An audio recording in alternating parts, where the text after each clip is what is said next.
በኢትዮጵያና በኤርትራ ድንበር ላይ ጦርነት መሬቱን ጠባሳ አበጀበት። የማሚቶ ድምፁ አሁንም ድረስ ተራሮችና ሸለቆችን ያውከዋል። ስለ ፍርሃትና ዝምታ ይንሾካሾካል። በ1918 ዓመተ ምህረት በኢትዮጵያና በኤርትራ ድንበር አካባቢ ማንም በትክክል የማይቆጣጠረው መሬት ላይ ጦርነት ተቀሰቀሰ። ተራሮችና ሸለቆች የፍርሃትና የተስፋ መቁረጥ ምስክሮች ሆኑ። መንደሮች በአንድ ሌሊት ባዶ ሆኑ። እርሻዎች ተቃጠሉ። ነፋሱ ስለጠፉት ሰዎች ሹክሹክታን፣ የሰፈነውም ዝምታ ከማንኛውም ጩኸት የበለጠ ከባድ ሆነ። ወታደሮች በፍርሃት የገረጡ ፊቶቻቸውን ይዘው በአቧራ ውስጥ ተጓዙ። የእግር ኮቴያቸው ባዶ በሆነው መሬት ላይ ይስተጋባል።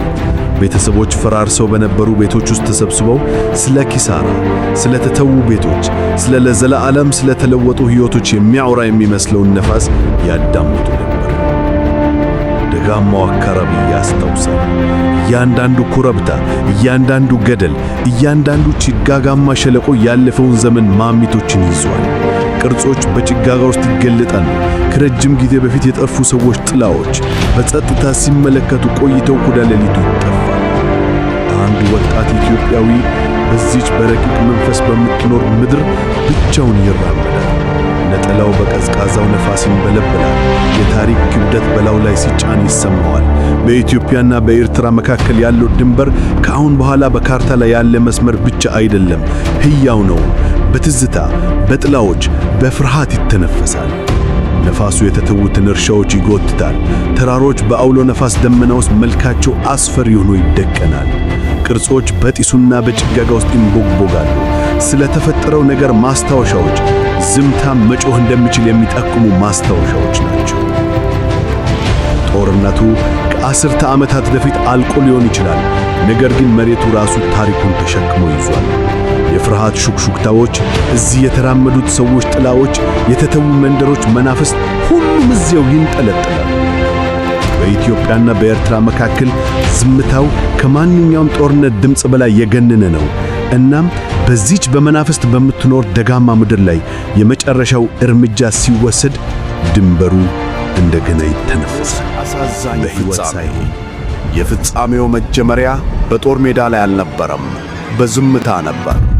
በ1862 ዓመተ ምህረት ወደ ምዕራቡ ዓለም መልእክት ተላከ፣ ለወዳጅነትና ለኅብረት የተላከ ተማጽኖ። ነገር ግን ያንን ተከትሎ የመጣው ዝምታ ወደ ጥፋት የሚዘልቅ ሰቆቃ ሆነ። በተሰማው ውርደትና ክደት የንጉሡ ኩራት ወደ ከፍተኛ ቁጣ ደረቀ። በባዕዳን ልዑካን በአምባ ምሽጋቸው ውስጥ የቁም እስረኞች ሆኑ። ብሪታንያም በእሳት መለሰች። 13,000 ወታደሮች 400 ማይል የሚሆን መሬት አቋርተው መጡ። ኢትዮጵያውያን መኳንንትም በንጉሠ ነገሥታቸው ላይ ከዳች። እርሳቸውም የዓለም ምድር ንጉሥ ሆኑ። በመከበብ በመከዳት ሆኖም ሳይሰበሩ ቀሩ። በ1868 ዓመተ ምህረት በትንሣኤ ሰኞ ዕለት ምርኮን ትተው ሞትን መረጡ። በባዕድ ሽጉጥ የራሳቸውን ዕድል በራሳቸው ወሰኑ። ውድቀታቸው እጅ መስጠት ሳይሆን የአንድ ንጉሥ ራእይ የጠራራን ድንጋይ እስከ ዛሬ ድረስ ወደሚቆሙ አብያተ ክርስቲያናት ለወጠ። ይህ የአዲሲቷ ኢየሩሳሌም ፈጣሪ የሆኑት የንጉሥ ላሊበላ ታሪክ ነው። በ12ኛው ክፍለ ዘመን በኢትዮጵያ ደጋማ አካባቢዎች አንድ ንጉሥ የማይሆነውን ሕልም አየ። ቅድስቲቱ ምድር ስትጠፋ ላሊበላ አዲስ ኢየሩሳሌምን ለመቅረጽ ቃል ገባ። በአሸዋ ላይ ሳይሆን በድንጋይ ላይ። ቀን ቀን ሰዎች ድንጋዩን ይመቱ ነበር። ሌሊት ሌሊት ደግሞ አፈታሪኮች እንደሚናገሩት መላእክት ሥራቸውን ያጠናቅቁ ነበር። ከተራራው ልብ ውስጥ ካቴድራሎች ተነሱ፣ ታላላቅ ዘላለማዊ ወደ ምድር ዝቅ ብለው የተቀረጹ። በመካከላቸው የቅዱስ ጊዮርጊስ ቤተ ክርስቲያን ቆሟል። ከሕያው ድንጋይ የተቆረጠ ፍጹም መስቀል፣ ሰማይ እንደተወው ምስጢር የተደበቀ። የላሊበላ ራእይ እውን ሆነ።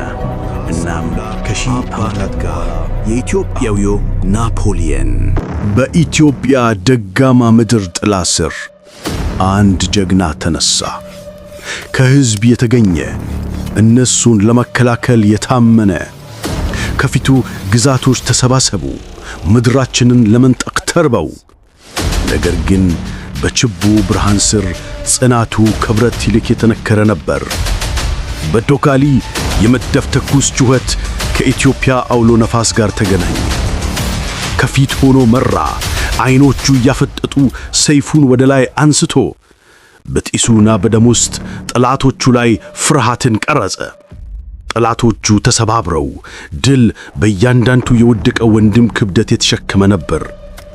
በዙፋኑ ላይ በጠባሳ የቆየና የማይበገር የኢትዮጵያ ጋሻ ሆነ።